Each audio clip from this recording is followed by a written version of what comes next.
বাঙালিদের দেখলে শুধু আটকে রাখা হচ্ছে না, বাংলা ভাষায় কথা বললে তার উপর অত্যাচার করছে। যিশুকে যখন ক্রুশবিদ্ধ করেছিল তখন জিসাস বলেছিলেন, O God, they don't know what they are doing. যারা করছে তারা ভারতবর্ষের ইতিহাস সংস্কৃতির সঙ্গে তারা কোনোদিন পরিচিত নয়।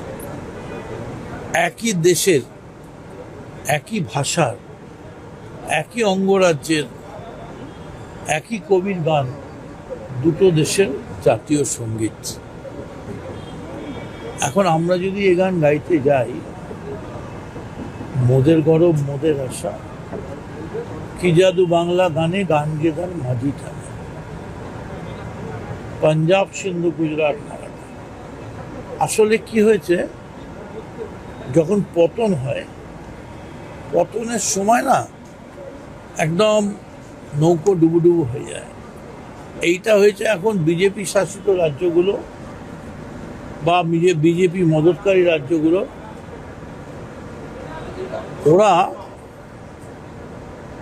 যে বাঙালিকে টর্চার করছে, সেই বাঙালি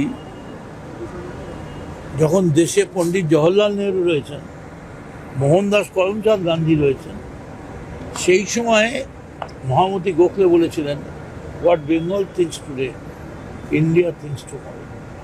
এর বিরুদ্ধে রাস্তায় নামছেন বাংলার অগ্নিকন্যা মমতা বন্দ্যোপাধ্যায়। তবে আমি মনে করি বিজেপি একেবারে খাদের ধারে এসে গেছে। এখন শুধু সামান্য ধাক্কা 26-এর জন্য বেঁচে করা। তবে যদি বেশি বাড়াবাড়ি হয়, বাংলা চুপ করে থাকবে না।